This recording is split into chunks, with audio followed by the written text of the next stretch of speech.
Hello, hello, hello, and welcome back to the show. Sorry I'm feeling low energy today. I'm filming this the same day that I filmed the last episode, which, if you heard that, depressing AF, men be depressing AF. I don't have the same energy. I feel like it's the way I'm sitting in this mic hold. Okay, does that give me a little more energy now that I'm sitting up straight and I'm up and about? I can't fake it. I'm not gonna fake it till I make it. Put a smile on your face and pretend. Smile, sweetie. Oh, sorry to anyone who I triggered with that statement. Today we're going to get back into the original OG story time. If you listen to episode 1 and 2, this is kind of a continuation of that. What was episode 3? Let me take a look.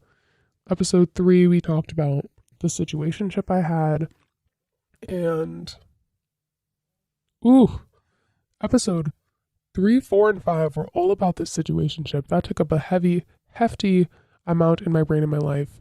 Today we're going back to the basics. I'm going to be talking about how I lived in a homeless shelter for a night. This is a story time on living in a homeless shelter. So after my episode, if you haven't heard prior episodes, I had an episode of psychosis, which if you want to hear more, feel free to wind it back. Though during this time, I started going to some community non-for-profit organizations, one of which was a homeless shelter.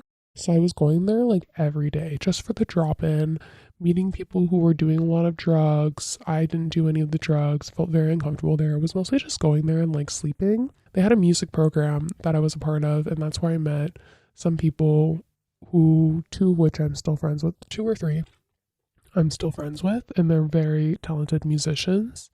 Though I stopped going there because it got trigger warning. So I was so depressed living in my apartment alone after losing my cat that I was like, I need more support. I need to like live with other people. So I decided to go check myself into a homeless shelter. That's what was recommended to me by the homeless shelter that I was going for drop-in visits to. So I went there and I only stayed there one night. I went the first day and I checked in all my stuff, and they take all your stuff. You go and they put it all in a garbage bag. They wash it all because of bed bugs. Then they make you shower. And they give you some clothes. And then you go upstairs. And it's not a very welcoming environment. And then I had to fill out a form. And I filled out the form. And then basically it was time for bed. And the girl that I was rooming with was not mentally well. It was actually, she was trans. So I should probably say they. I don't know what their pronouns were. So I'm just going to say they because I don't remember them sharing their pronouns with me, though they presented as female because it was a female floor. So I was rooming with them and they had been going through a lot. I think they were working as a sex worker at this time. So that was not ideal. My dad did not want me there. He did not want me to go there. He was like, just stay at the apartment, blah, blah. I was like, I can't. I'm too depressed. Though being there was even worse. Being there low-key got even worse because I was staying with the person. I didn't trust them. You have to lock all your stuff in a locker, and I would just end up going back to my apartment as like visiting. And I was like, I miss my own bed and I can't sleep and there's too many noises and everyone here is like not happy, obviously, because it's a homeless shelter. And also you shouldn't be staying in a homeless shelter if you have a place to stay. That was not great on my part, though I really did not feel safe in my own home. I did not feel safe with myself. She was mentally ill, so I felt like I needed the support. Though the workers there are the reason why I couldn't do it anymore. I appreciate everyone who works for not-for-profit, specifically social workers and that. Though these ones, I just felt so judged and not seen. Judged and not seen. Like they didn't understand. So I just didn't feel seen. And so I stayed there and I was talking to one of them. They were telling me about how they're going for a master's program. And I was like, this is crazy. These people are literally the same age as me. And I'm in such a different place than them. And it really made me feel bad. I'm trying not to cry, but I might cry. It was really dark. And they had like snacks and things like that. Though I just like couldn't do it. I wanted to stay because I felt like I needed the support. I was not getting the support I needed, and I just felt neglected and like a burden, and everyone was just there to work. Like no one really cared about the people there. And then I found out that I couldn't go to like the drop-in where I had gotten to know all these workers on that side. And so then I was like, okay, I need to leave because I built like a rapport and a relationship with the workers who worked on the other side. And they all said, the people on the side that I was on, which was like the actual homeless shelter side, they're a little bit different. They're not as understanding, which they weren't. And I could tell they all had their nails freshly done and their freaking Lululemon TNA, whatever. No judgment if you wear that, though. You should know it's like a brand and you're branding yourself when you wear those items of clothing. It gives a certain look. That's why people wear it, to fit in or whatever. Though I wanted to go back to that side, so I did. I moved out the next day after staying in the homeless shelter. I moved out back home, was still depressed, and continued going to the drop-in on the other side. I ate a lot of donuts. They always had a lot of free desserts, so I ate a lot of donuts, ate a lot of junk food, drank a lot of coffee, was manically trying to find out where my cat was because she was rehomed, which you can hear more about in prior episodes. That's the hardest thing to talk about. I'm still not over it. To talk and reflect about where I am now, I'm still not over it. Like, I still miss my old life, and I know I'm never going to get it back or be the same that I was. And I don't want to depress anyone on this episode, though it's in the title. If you want to feel better about your life, just take a look at mine. And I feel like I went nowhere, and I was working on this short film, and it was just not #working out. Like people said, I think people could tell that I was not in a good mental state, though I felt like this would fix it. I keep looking for exterior things to fix it, and I think that's why I'm so heartbroken over the guy or the people or the friendships and all these exterior things or my cat. Like, because I feel really like there's something broken inside of me.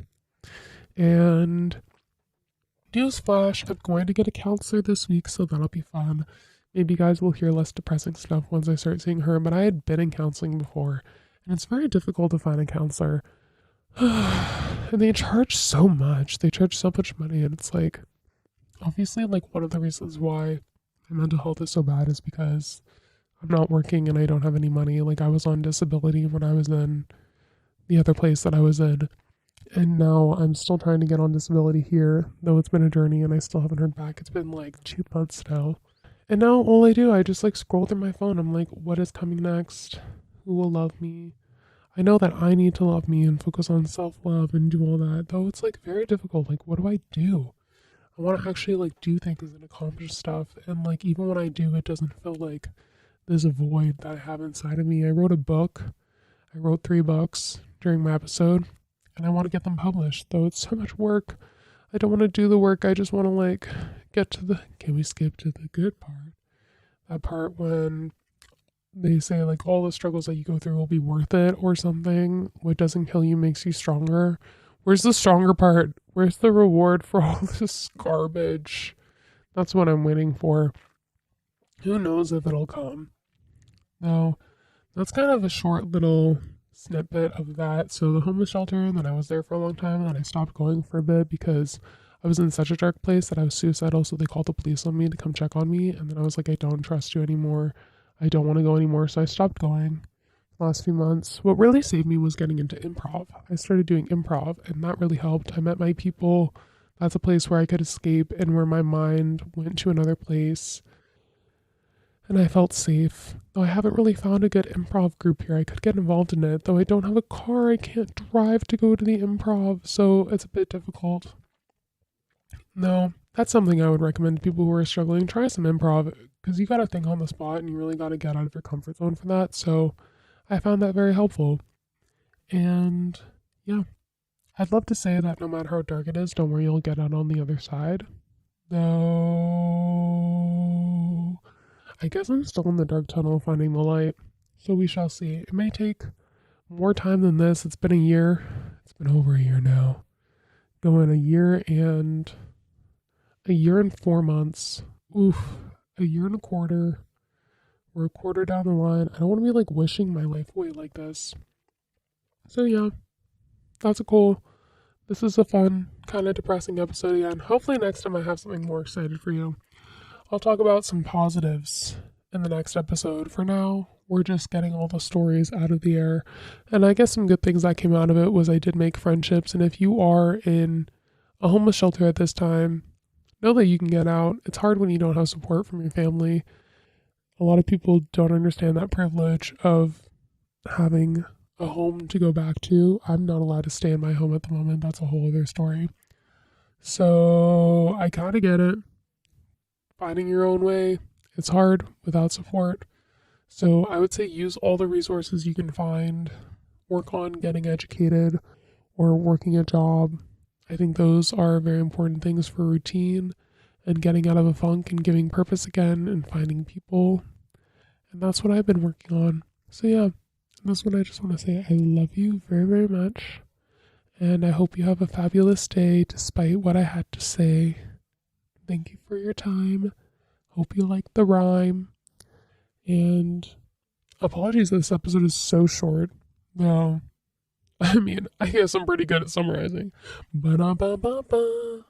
So yeah, enjoy. And if you have comments, please leave them down below or up. I don't know where it is on whatever platform you're watching on. And if you could leave a review, that is greatly appreciated. And share this podcast because there might be someone out there who needs it. So thank you so much and love you. Goodbye.